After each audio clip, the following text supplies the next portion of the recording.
Social media पर सोमी अली, बॉलीवुड अदाकारा और सलमान खान की एक्स गर्लफ्रेंड ने एक पोस्ट अपलोड किया। वो पोस्ट क्या था, ये देखिए। ये था वो पोस्ट जिसे अपलोड करने के कुछ देर बाद सोमी अली जी ने इस पोस्ट को डिलीट कर दिया।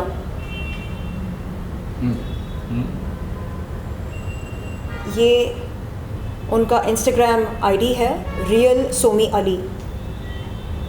क्या लिखा है इस पोस्ट में? इसमें लिखा है, more to come, ban my show in India, then threaten me with a lawsuit, you coward piece of shit, screw your lawyer, I have 50 lawyers here to protect me from the cigarette burns, the physical abuse and the sodomy which you put me through, and it lasted for years, so go fuck yourself, you male chauvinistic pig, and shame on all the female actors who support this guy who has beaten several women. Shame on all the male actors who support him. Bring it on, you weakling, and make sure you wear your insoles given your height is 5'6". It's time to go to war. Go fuck yourself. Hashtag truth, hashtag better watch out SK, hashtag predator, hashtag woman beater, hashtag wartime, hashtag sadist, hashtag Somy Ali. सवाल ये पैदा होता है कि ये post Instagram पर upload करने के कुछ देर बाद सोमी अली जी ने इसे डिलीट क्यों किया? क्या उन पर कोई दबाव बनाया गया था? ऐसी क्या मजबूरी थी? सोमी अली जी को इस बात का खुलासा करना चाहिए। सोमी अली जी को मीडिया के सामने आकर बताना चाहिए कि उन्होंने सलमान खान पर ऐसे संगीन आरोप क्यों लगाए और इस पोस्ट को डिलीट करने के पीछे क्या कारण है। लोग कहते हैं, अरे सोमी अली तो पाकिस्तानी है, हम उन्हें क्यों सपोर्ट करें। बात यहाँ पर भारत और पाकिस्तान की नहीं हो रही है, बात यहाँ पर महिला के यौन शोषण की हो रही है। तो क्या अगर सोमी अली जी पाकिस्तानी हैं, क्या वो हमारी बहन नहीं हो सकती? क्या हम उन्हें अपना बहन नहीं मान सकते? ये कैसी बात हुई? अगर वो पाकिस्तानी महिला हैं तो क्या हम उनके प्रति सहानुभूति नहीं दिखा सकते? मैं आज आपके चैनलों के माध्यम के ज़रिए सोमी अली जी को ये आश्वासन देना चाहती हूँ कि वो जब चाहे भारत देश में आ सकती हैं। भारत देश किसी के बाप की जागीर नहीं है। वो जब चाहे यहाँ पर आ सकती हैं, अपने NGO का प्रचार कर सकती हैं, यहाँ पर काम कर सकती हैं, अपने शुभ चिंतकों से मिल सकती हैं और उनकी सुरक्षा की जिम्मेदारी यहाँ की पुलिस की होनी चाहिए। हम तमाम भारतीय महिलाएं उनके साथ खड़ी हैं। हम उन्हें यहाँ पर एक मेहमान की तरह, एक बहन की तरह उनका ख्याल रखेंगे। क्या लगता है आपको कि वाकई सलमान खान जी जो आरोप लग रहे सोमाली लगा रही है, वाकई ऐसे है या क्या कहेंगे आप? जी, सोमी अली जी के आरोपों में कितनी सच्चाई है, इसकी पुष्टि, जांच पड़ताल, छानबीन, तहकीकात, ये करने की जिम्मेदारी पुलिस प्रशासन की है। हम यहाँ पर पक्षपात करने के लिए नहीं बैठे हैं। हम केवल ये सवाल खड़े कर रहे हैं कि क्या यौन शोषण करना एक्सेप्टेबल है? क्या इसकी इजाज़त देता है हमें ये समाज?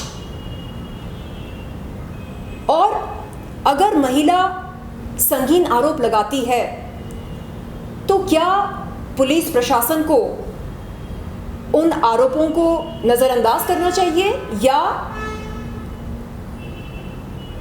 छानबीन करके पता लगाना चाहिए कि आखिरकार क्या हुआ।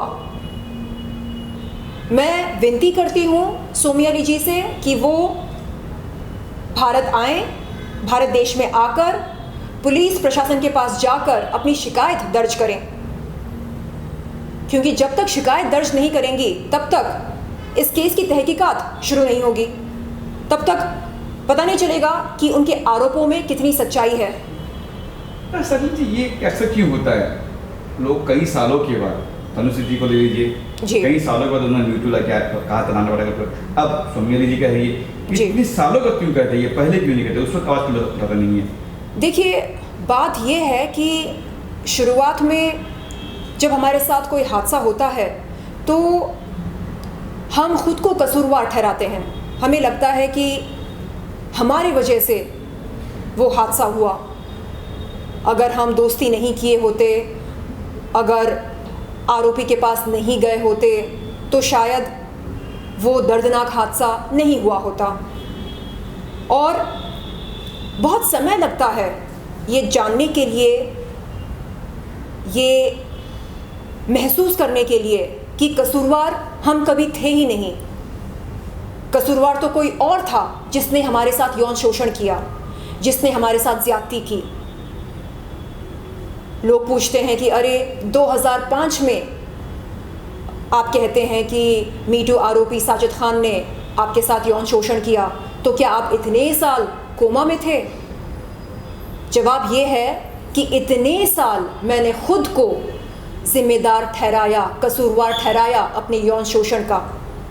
2018 में जब भारत देश में मीटू मूवमेंट शुरू हुआ, तब जाकर मुझे एहसास हुआ कि मैं वो अकेली लड़की नहीं थी जिसका यौन शोषण मीटू आरोपी साजिद खान ने किया। तब हिम्मत पैदा हुई, हौसला पैदा हुआ, और 2021 जनवरी में मैंने इस बात का खुलासा किया मीडिया के सामने। और हाल ही में मैंने पुलिस में जाकर मीटू आरोपी साजिद खान के खिलाफ यौन शोषण की शिकायत दर्ज की। इस पे भी आपके आरोप लगे कि आपने लागत बटोरने के लिए आपने सब किया बिल्कुल। है अपने? हाँ, जब भी महिला सामने आकर यौन शोषण का आरोप लगाती है या कोई शिकायत दर्ज करने जाती है पुलिस में, उस पर सीधे सीधे ये आरोप लगता है कि वो ये सब केवल पब्लिसिटी बटोरने के लिए कर रही है। अब ऐसे में पीड़ित महिलाएं क्यों जाएं पुलिस के पास? वो सोचती हैं अरे जाएंगे तो लोग और लांछन लगाएंगे, बोलेंगे ये देखो चली आई फेमस होने के लिए, पब्लिसिटी बटोरने के लिए। पहले क्यों नहीं कहा था? पहले क्यों नहीं शिकायत दर्ज की थी? सो रही थी क्या? हाँ, बेहोश थी क्या? कोमा में थी क्या? हाँ, इस तरह के लांछन लगाते हैं। और जब जाती है वो पुलिस में पीड़ित महिला, तो पुलिस पूछती है कि क्या आपके पास कोई सबूत है? हम कैसे मान लें कि आपका यौन शोषण हुआ? अब ऐसे में महिला सबूत कहाँ से लेकर आए? अगर वारदात कई दशक पहले या कई साल पहले हुआ हो तो महिला सबूत कहाँ से लेकर आए? पुलिस को महिला की शिकायत की कॉग्निजेंस लेकर एक एफआईआर दर्ज करना चाहिए। तहकीकात करने के बाद आरोपी को बुलाना चाहिए, पूछताछ करनी चाहिए, लेकिन नहीं। पुलिस कहती है आपके पास सबूत क्या है कि आपका यौन शोषण हुआ? क्या महिलाओं को अपने हैंडबैग में या ब्लाउज में स्पाई कैमरा लेकर घूमना चाहिए? हाँ, हम जब मिलने जाते हैं किसी से या किसी के घर जाते हैं, दफ्तर जाते हैं, स्पाई कैमरा लेकर जाएं? सबूत कैसे, कहाँ से लेकर आएं? कैसे इकट्ठा करें? हम पूछते हैं अगर सच में ऐसा हुआ तो आपने उस समय क्यों नहीं बताया? क्योंकि उस समय हिम्मत नहीं थी। साजिद खान कोई मामूली इंसान नहीं है, वो बहुत बड़ा नाम है। वो फराह खान का भाई है। फराह खान कौन है? सलमान खान और शाहरुख खान की चहेती हैं। आज हिम्मत पैदा हुई और आज भी सवाल उठते हैं हमारी अखंडता पर, हमारी विश्वसनीयता पर कि आप सच बोल रही हैं। हम कैसे मान लें कि आप सच बोल रही हैं? पता लगाओ, तहकीकात करो, बुलाओ आरोपी को। क्योंकि हमारा सिस्टम ऐसा है, इसलिए अधिकतर महिलाएं ऐसे वारदात के बाद चुप रहना ज़्यादा बेहतर समझती हैं। तो कुछ ऐसी महिलाएं भी हैं जो झूठा आरोप लगाती है, कहीं पर ऐसा भी होता है, जी बिल्कुल, इसका फायदा भी उठाती है। जी बिल्कुल, ये बात आपने 100% सही कहा। कई महिलाएं गलत आरोप भी लगाती हैं, इसलिए मैं कहती हूँ कि जांच पड़ताल होनी चाहिए, पूछना चाहिए अच्छा कब हुआ, कैसे हुआ, क्या उस समय कोई चश्मदीद गवाह था, अगर नहीं था तो आप कह रही हैं कि ऐसा हुआ है, ठीक है, हम पता लगाते हैं, आप छानबीन कीजिए। बात यहाँ पर मीटू आरोपी साजिद खान के केस में शिकायत सिर्फ एक महिला ने दर्ज नहीं की है, कई महिलाओं ने मीडिया के सामने आकर बयान दिया मीटू आरोपी साजिद खान के खिलाफ, कहा कि उसने हमारे ब्लाउज में हाथ डाला, उसने हमें पैंट्स उतारने को कहा, उसने अपना लिंग स्पर्श कराया, उसने ये किया, उसने वो किया, बेडरूम में लेकर गया डीवीडी कलेक्शन दिखाने के बहाने, फिर बेड पर लेटने को बोला। तो क्या इन तमाम पीड़ित महिलाओं के बयान गलत हैं, झूठे हैं, और वो एक अकेला बंदा दूध का धुला है, सत्यवादी है? अच्छा, हम फिर आते सोनिया अली पे आते हैं। क्या लगता है आपको, डर के मारे उन्होंने रीट मार दिया होगा ये जी, क्या लगता? सोनिया अली जी भाईजान के देखो, भाईजान इंडस्ट्री आप जानती है। जी जी जी, भाईजान हैं, तो वो तमाम पीड़ित महिलाओं के भाईजान क्यों नहीं बन सकते? हमने भाईजान से कहा, भाईजान आपकी बहनों का आरोपी मीटू आरोपी साजिद खान आपके घर में बैठा है, बिग बॉस के घर में, आप अपनी बहनों के खातिर हमारे आरोपी को ज़रा बेदखल कर दो अपने घर से, इतना काम तो कर सकते हैं ना आप। लेकिन नहीं, हमारे भाईजान ने हमारी बातों को, हमारी रिक्वेस्ट को, हमारी दरख्वास्त को ना अनसुनी कर दी। क्यों? हम उनके बहन नहीं लगते क्या? वो हमारे भाईजान नहीं बन सकते क्या? नहीं, उन्होंने साजिद खान को अपना भाई बना लिया, तो हम किसके पास जाएं? हम किसको अपना भाई माने? पर एक चीज़ ये भी तो है मैम ना कि जो बिग बॉस में है, टीआरपी मिल रही है, उसकी वजह से तो सब चैनल भी चाहता नहीं कि वो बाहर जाए, टीआरपी कम हो जाए। ये भी देखो, सीधी सी बात है, हॉलीवुड में हार्वे वेनस्टीन जो मीटू आरोपी था, उनको 23 साल की सज़ा हुई। इस समय वो जेल के सलाखों के पीछे बंद हैं। यहाँ बॉलीवुड में मीटू आरोपियों को किस सज़ा, कौन सी सज़ा मिली? क्या दंड मिला उनको? कुछ भी नहीं। आराम फरमा रहे बिग बॉस के घर में, सेलिब्रिटी स्टेटस मिल रहा उनको, हाँ, पैसे भी मिल रहे। क्या करना अब? अपना सर फोड़ लेना? उनकी मौजूदगी उस घर में हम तमाम पीड़ित महिलाओं के गालों पर एक करारा तमाचा है। अब मेरे ख्याल से उसको जिताए बगैर, विजेता घोषित किए बगैर घर से निकालेंगे नहीं। कई लोग बोल रहे हैं कि वो नॉमिनेशन में आता है, लेकिन जैसे तैसे उसको बचा लेते एविक्शन से। तो इसका क्या मतलब निकाला जाए? इसका मतलब ये है कि बिग बॉस के घर में यौन शोषण करने वालों के लिए खास जगह है।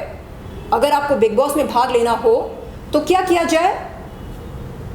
बहुत ही सरल रास्ता है, यौन शोषण। और आगे चलकर मुझे लगता है कि आतंकवादियों को भी शायद जगह मिलेगी, वहां पर चोर उचक्कों को भी जगह मिलेगी। क्यों? क्योंकि खास जगह है बिग बॉस के घर में ऐसे लोगों के लिए।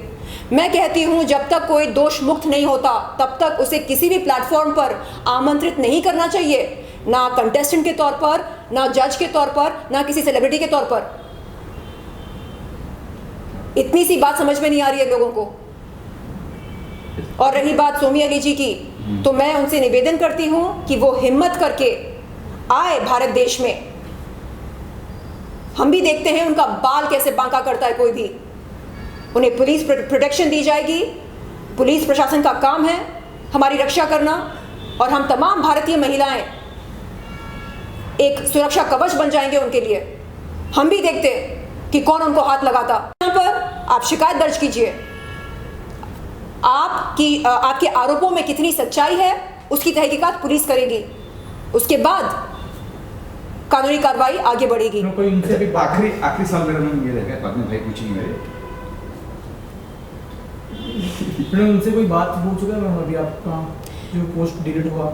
जी नहीं, मैं उन्हें अभी फॉलो करना मैंने शुरू किया इंस्टाग्राम पर, सोमी अली जी को। तो अगर वो ये इंटरव्यू